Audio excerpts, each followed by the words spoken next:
Fix-It Garage. Don't worry, the cars are just sitting right outside. Today, we're finishing up the garage remodel, so we're gonna get right into time-lapse and be putting together the last two pieces of this garage. And then we're gonna take a nice little tour. So let's get started.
Guys, so that was a time lapse of me putting together the adjustable height workbench and setting up the second toolbox.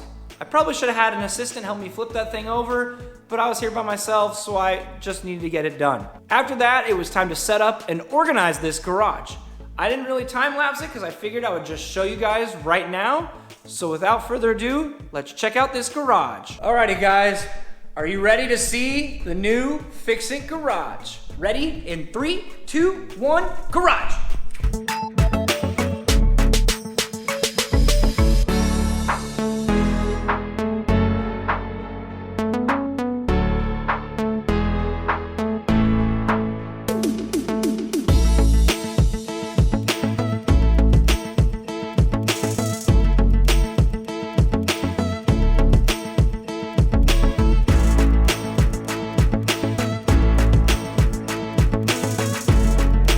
Alright guys, so now that we've done a little quick walk around, let's talk about it a little bit. I want to make sure I don't trip over anything. So first off, we've got this new, very tall Husky toolbox. This is actually going to hold most of my tools that I use every day. I've also got on top a nice charging setup for all of my tool batteries, GoPro batteries, drone batteries, if I can speak.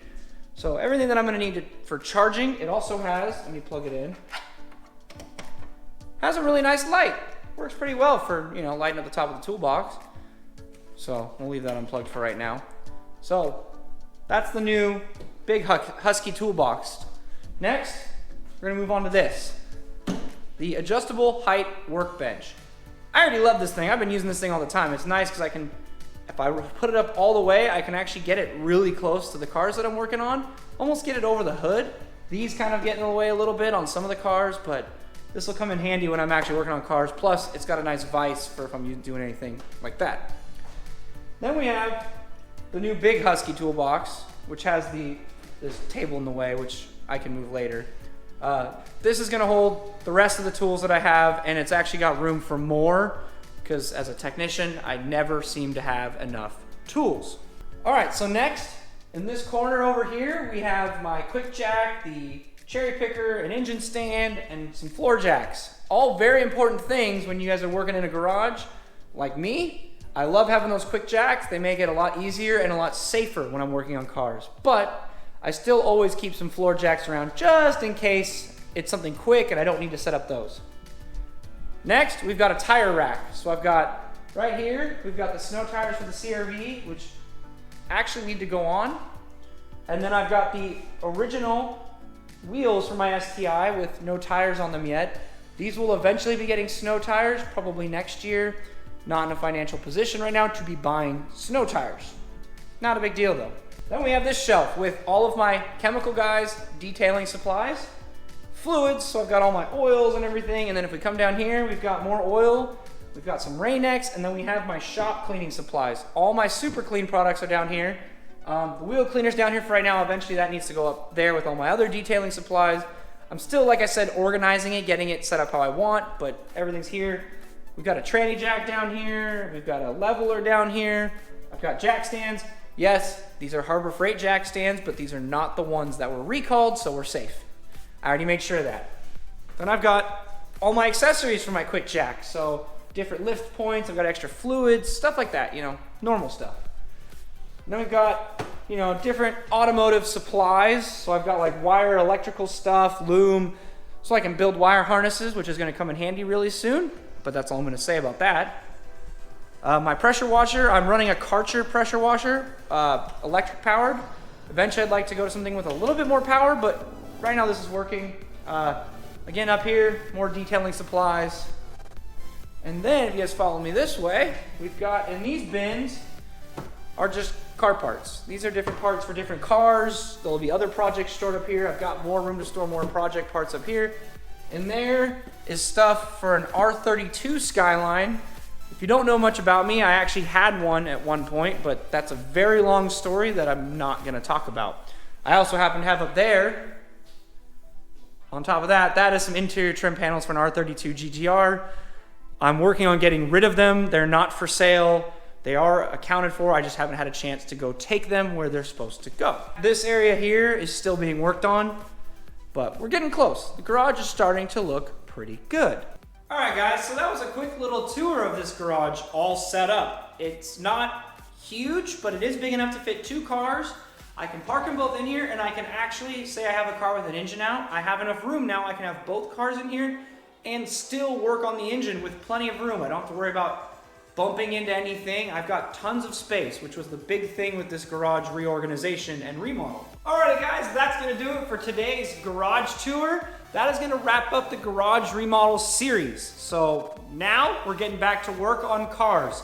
It's December, it's time to winterize the fleet, which means raising the Subaru and putting those snow tires on the CRV that you guys saw earlier. That'll be coming up very soon.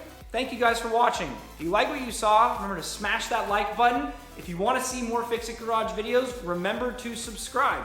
We are so close to 100 subscribers. Let's try and get there before the end of the year. If not, no big deal, but let's make a big push to get to 100 subs before the end of 2020. Thank you guys all for watching, and remember that on garages like this and cars like I have, you should never stop wrenching.